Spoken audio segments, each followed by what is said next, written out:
What if the feeling of emptiness isn't a symptom, but a structure? What happens when people mistake self-expression for self? Can someone look confident, successful, and even happy without being present in their own life? Mike White didn't write HBO's The White Lotus to be subtle. He's clear, this is a show about narcissists. The wealthy guests of the luxury hotel chain aren't just self-involved, selfish, and destructive. They drift through life in an existential void, constantly searching to avoid recognizing what's missing. In this episode of Dr. The Psychology, we're taking a look at how Mike White turns satire into social commentary about narcissism, not just as a character trait, but a social structure. He doesn't ask you to judge them, he asks you to recognize them. Because when the world gives you everything and you still feel nothing, what else is left to find? Empty shells. In order to explore narcissism from the lens of an analyst, we first need to explain how to understand this episode.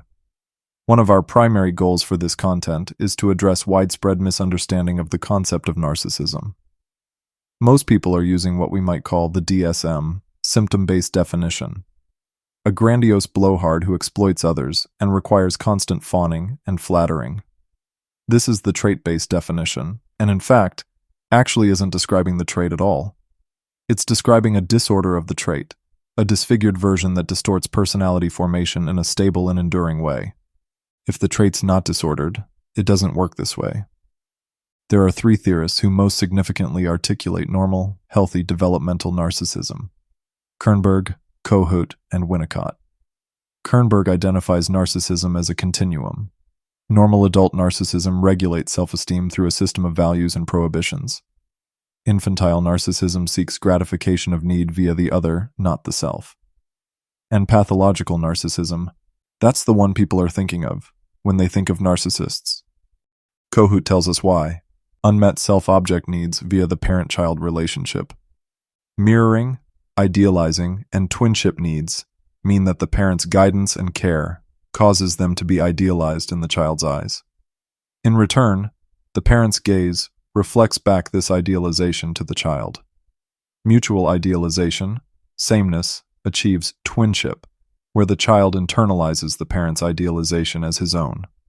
The sense of self develops via the reflection, mirroring, of the child through the parent's perspective. Conceptually, narcissism simply means, I exist and I need things. In order to build positive self-image and a healthy sense of self, the child asks, do you see me? Are my needs worthy of being met? If the answer to either of those questions is no, Winnicott brings it home: the false self. The real self, unseen and unworthy, turns protectively inward. Rather than expressing itself and being rejected, it gains approval by becoming what the parent wants to see. The kernel of the real self is buried underneath the shell of the false self. The demands of the external environment determine the self. It's the failure to gain narcissism that causes its disordered defensive distortions. So when we say narcissism here, we refer to its clinical conceptualization. When we say narcissist, we refer to disordered pathology. Here we turn back to the show. The point of White Lotus isn't that wealth corrupts. The show captures what happens when one's inner and outer worlds lack structure. Vacation is itself the unstructured world. No responsibilities, no roles, often no rules.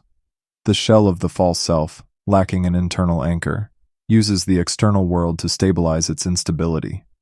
The ego fragments without structure to organize around, regressing back to its skeletal form. Those orbiting narcissists are used as scaffolding, providing the internal regulation and ego functions that can't be internally generated. Without external scaffolding, the narcissist would collapse.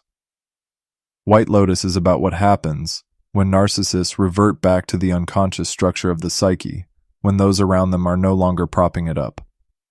From the very beginning, the show raises one central question: how do financial transactions blur intimacy? The local economy is dependent on tourism for financial flow and security, making the locals beholden to serve as useful objects for the wealthy. The locals are compliant and courteous, but only because they're paid to be. They aren't subjects in their own right, and so there can be no true mutuality.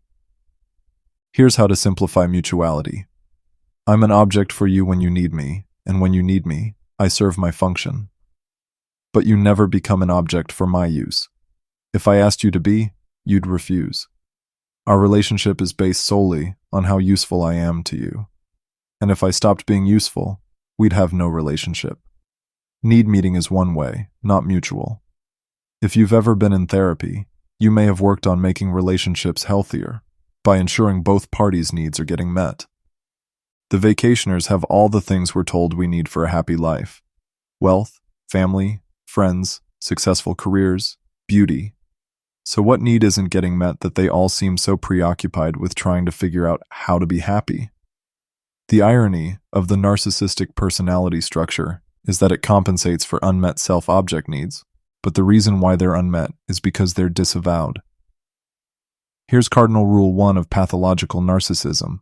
The entitlement is an inversion of what the true self really is. At the root of every narcissist is a shame-based core. After all, if I'm not cared for, I must not be worthy of it. If you can't see me, I must be nothing to see. Unmet self-object needs is essentially a form of constant rejection. A shame-based core doesn't have to come from neglect or abuse. It comes from all the messages that say the child's not good enough and will never be good enough. If you're not good enough to exist, needs come with a sense of shame. Rule 2. Need itself becomes dangerous lest it invite more shame-inducing rejection. There's no self strengthened by a belief in its goodness to take the hit. And here we have another axe to grind about the misperception of narcissism. Rejection sensitivity syndrome. The growing adopting of so-called rejection sensitivity syndrome is purely euphemistic minimization of pathological narcissism. Nobody likes rejection, but a stable internal self can survive it. The degree to which rejection collapses the ego is the degree of healthy narcissism's absence. A denied need is an unmet need, but to take the chance risks implosion. Now, you may think some narcissists seem extremely self-pitying and ashamed of themselves. The so-called vulnerable narcissist. The narcissist's self-reproach isn't true shame or guilt. Their self-attacks are another form of self-aggrandizement in disguise, attempting to control the narrative of failure. When they appear self-punishing, it's because they failed to be perfect, not because they failed someone else. It's a narcissistic injury of, how could I be so weak, so pathetic, so unworthy of admiration? Rule 3. The difference between normal and pathological narcissism is that rejection is humiliating to the false self. It tarnishes the delusion of being flaw-free, and it's crucial that the false self remain perfect, because it's protection against recognizing the real, obliterating shame of their painful inner world. The perfect false self allows it to stay completely split out of awareness. A narcissist saying, "I hate myself," is like a king smashing his crown because it got dirty, not because he thinks he's a bad ruler. Recognition of a need is recognition of its rejection, so the true drives of the affective self remain dissociated, diffuse, and unsymbolized. It's common in session to see patients draw a complete blank if you ask them directly what their needs are. They can't identify or articulate them. In order to keep from recognizing them, they've built a wall of cognitive defenses blocking them from entering conscious awareness. This is pathological narcissism at its root, cognitive symbols without an emotional core of true affect. Emotions aren't contained inside cognitive symbols, and this explains why the guests at the White Lotus are constantly searching. You can't find gratification if you don't know what you need. Narcissistic disavowal of need results in the decay of desire. All fulfillment is hollow, and so there's forever a demand for more. We see both things in the storylines of the married couples in Season 1. It's obvious that Shane values his wife Rachel for her shell, and not her kernel. The more interesting trajectory is Rachel's, though. She wants to pursue her career because she worked hard for it, and it has real symbolic meaning tied to her genuine and sincere efforts. What gives her life meaning has no meaning for Shane. She's an object for his use, and he has no use for what's meaningful to her. This is always the case whenever someone is pressuring another to give up something that matters to them. Rachel's standing on the cusp of whether to be her true self or a false self. As she grows increasingly aware that Shane has no interest in who she is as a person, she tries to back out of the marriage. Unfortunately, because she makes the narcissistic choice to use Belinda as scaffolding, while having no interest in seeing Belinda, she gets rejected right at the moment her real self most needed to be seen. Narcissism remains pathological because the ego isn't strong enough to keep trying. She chooses to live as Shane's mirror because relationships based on dependency instead of need meeting actually tend to be more stable. Safety is substituted for truth. Mutual need meeting requires negotiation and understanding, which can lead to conflict. It's a different struggle for the Mossbacher family. Mark clearly feels emasculated by Nicole, not just for her high-powered career, but for constantly rejecting his sexual needs. He spends the entire season denying it, all while complaining about it covertly. He focuses on denying being threatened by her career, which he genuinely may not be, but he can't recognize his need for emotional closeness. Nicole appears to find emotional labor a threat to her autonomy and not a site of mutual recognition. Meeting others' needs is to be the one used as an object. Her career makes her feel entitled to dismiss his desires. A lot of men use sex as an attempt to meet emotional needs, and it's why they cheat when they're not getting it. But not in the way you think. Very often, as in the case of the Mossbachers, it's covert revenge for being rejected. The self isn't anchored because its kernel can't be mirrored through the external shell. Inner and outer are misaligned and conflictual. Intolerance for real recognition means the self was built around avoidance of internal demand, not coherence. For the narcissist, recognition of the other is only tolerated if it's unaccompanied by want or need. This early rupture in psychic structure is the root of normal narcissism's arrested development. Reality is inherently distorted, and identity remains fragmented because the inner self, the effective core, isn't what's being mirrored. Cardinal Rule 4 of pathological narcissism: you can't be mirrored for a false self. If I'm winning, you're losing. The power struggles between friends Olivia and Paula, as well as Ethan and Cameron, are a constant battle for supremacy. Why does it have to be that one person up pushes another person down? Why can't we all win? Why does someone else have to lose in order for you to win? The split perceptual structure of the unintegrated ego necessitates that two people can't be the same thing at the same time. Meaning is only understood when something can be seen in opposition to something else. If you're the good guy, I'm the bad guy. If you're impressive and I haven't done the same things as you, I'm unimpressive. The irony is, the structure is disordered because it needs to be mirrored in sameness. It'll never happen when sameness is based on concrete, external things instead of symbols. We call this swinging on the split. Like a marble on a teeter-totter, as one end rises, the other falls. The ability to hold contradictory states in mind simultaneously creates a new perception where both poles of the binary are contained. This is the mechanism that imbues symbols with meaning rather than an empty core. The integration of contradiction. Without containment of contradiction, one pole will always drop as the other rises. Those dependent on narcissistic supply are in our conceptualization alternately covert and overt narcissists. Do you see what I did there? That's the integrated three, not the either-or of the split. Supply makes them grandiose and superior, but deprivation of supply makes them vulnerable and inferior. The only difference is which pole is being split out of conscious awareness at that moment. This is why the vulnerable narcissist doesn't recognize his secret grandiosity. He tells himself a different narrative in his head. The grandiose narcissist doesn't recognize his envy, driven by a sense of inferiority, because on the outside, the false self is mirrored as dominant. You could take any binary, and swinging on its split will always result in this permanent, destructive, failed relational strategy: competition and envy. For power struggles, the split is one of aggression and submission. One person aggresses, so the other must submit. Cameron and Ethan have been swinging on this split since college. When Ethan liked a girl, Cameron would go after her just to assert his dominance. But now the split has swung. Ethan's the ultra-successful, wealthy one. And Cameron can't reverse that split. So he puts himself back on top the only way he knows how, by aggressing against Ethan's insecurities and performing a more excessive masculinity.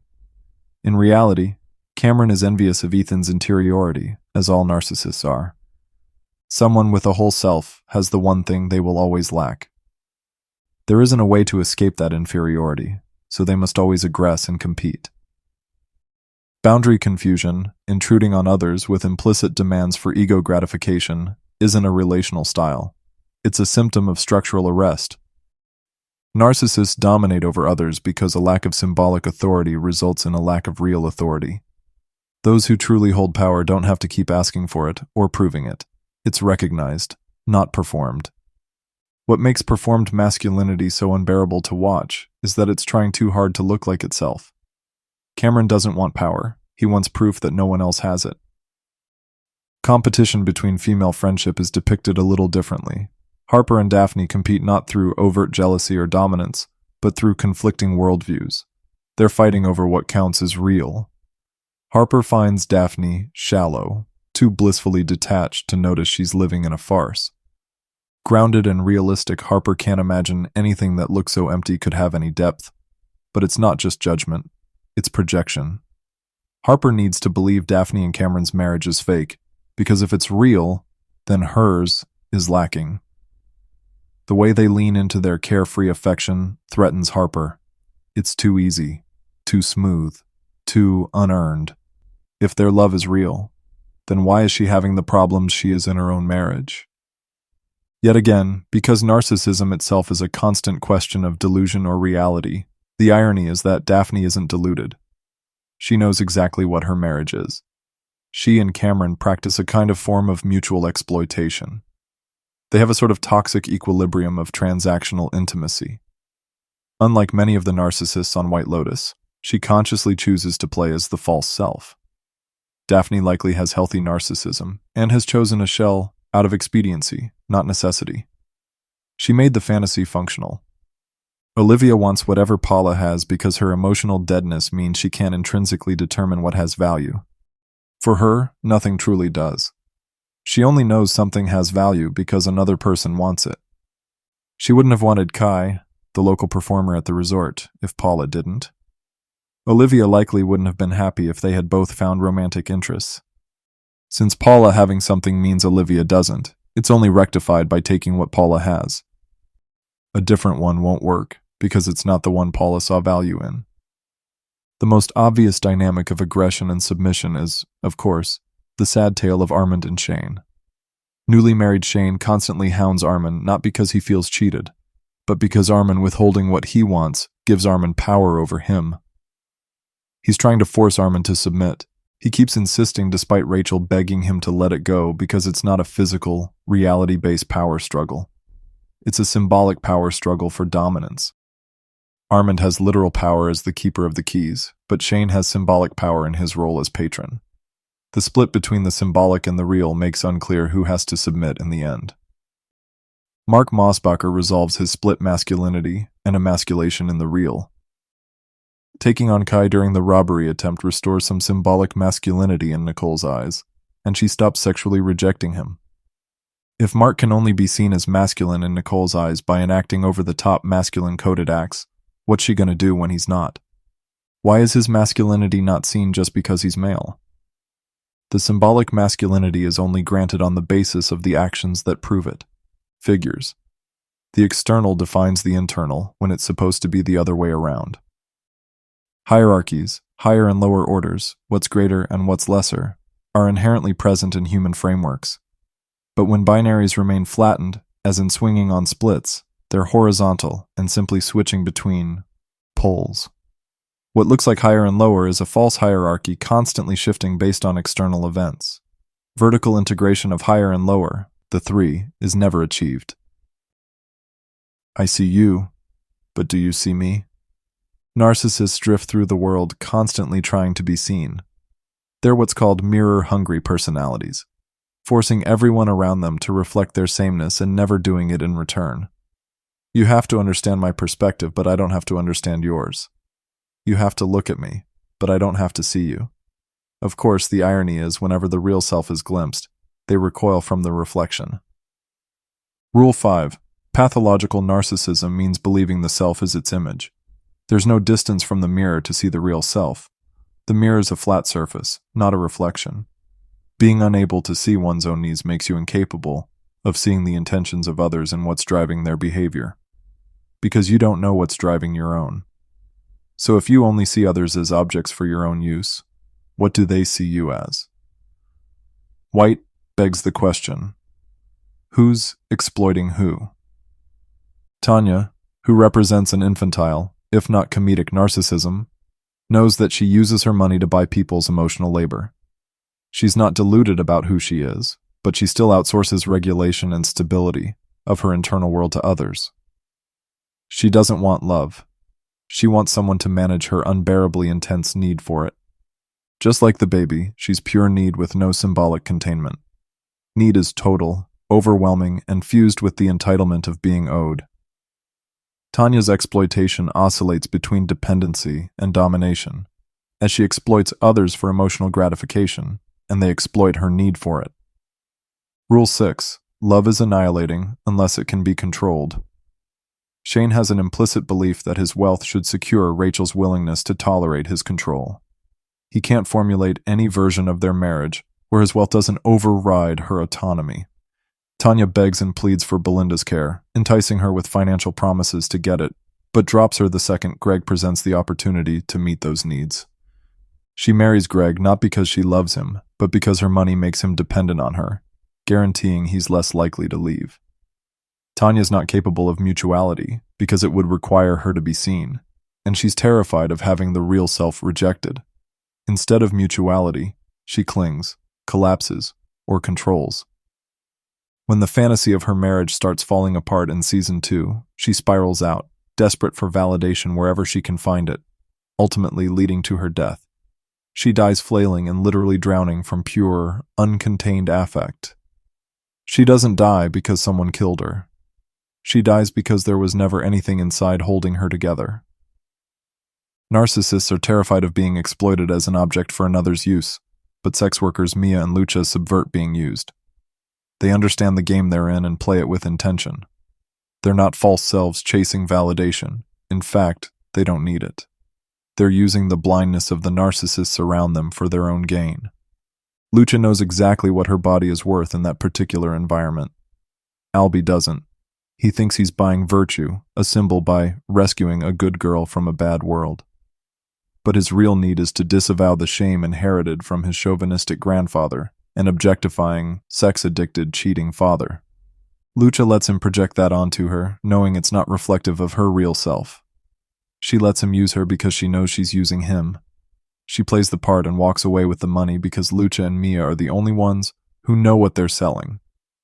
Lucha and Mia control their visibility. Unlike the narcissists around them, they aren't demanding to be seen as whole people. They're choosing when, how, and why to be seen, and for what purpose. This gives them a level of sovereignty the others lack, since the narcissist is dependent on how he's seen. And one by one we see them all collapse when the real self is revealed. Shane can't see Rachel, so his read on her as a cool girl revealed to be a whiny baby doesn't land.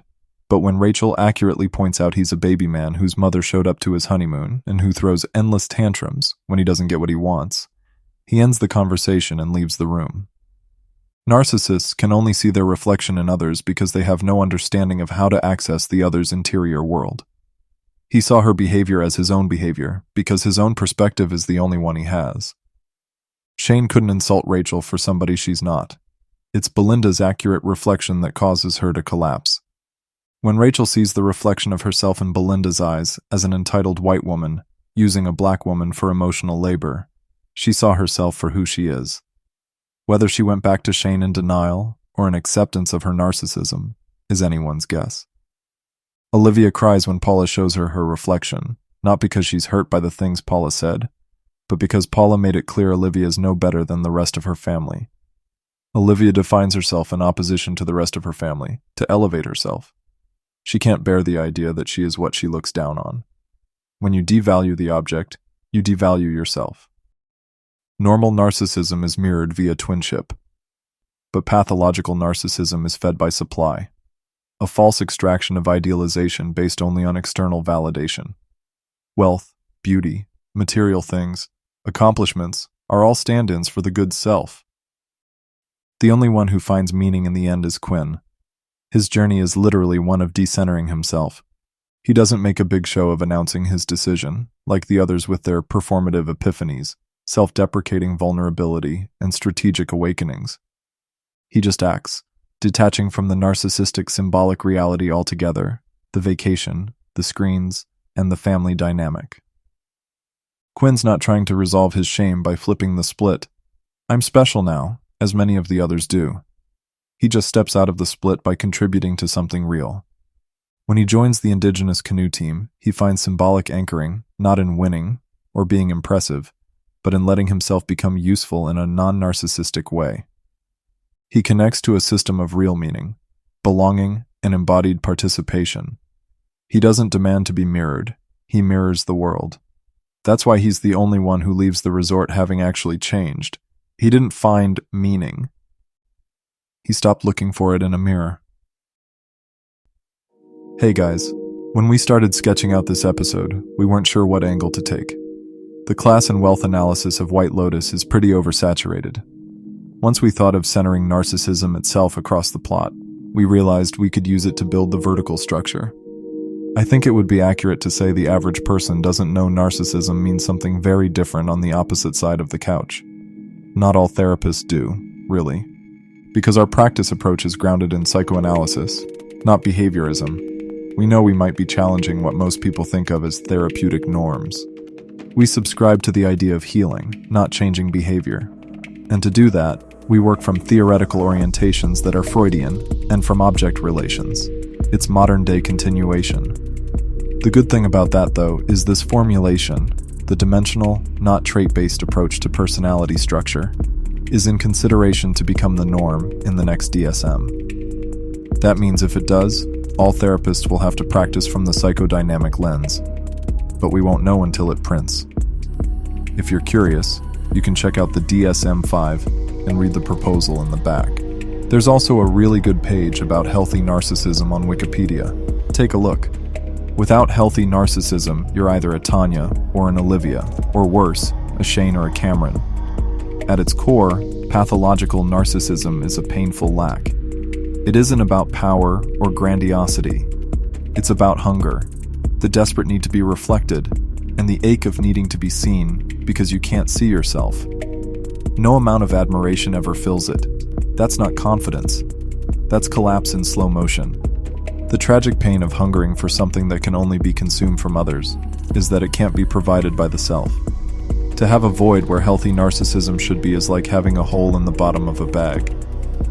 No matter how much validation you keep putting into it, it just keeps falling back out. Pathological narcissism feeds on the emotional labor of others because there's a starvation to feel real. You can take our word for it or not, but when defined correctly as a failure of development and parent-child attunement, narcissists are every bit as common as people say they are. And the scariest thing? It's not about love or admiration.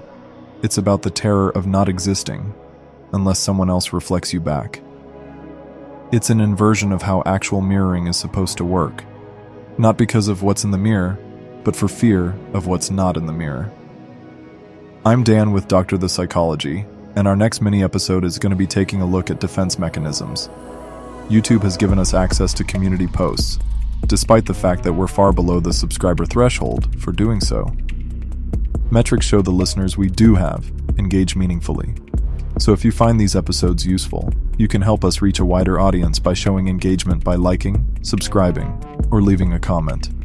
If you learned something new here, we'll be happy with a like. Take care, and we'll see you next time.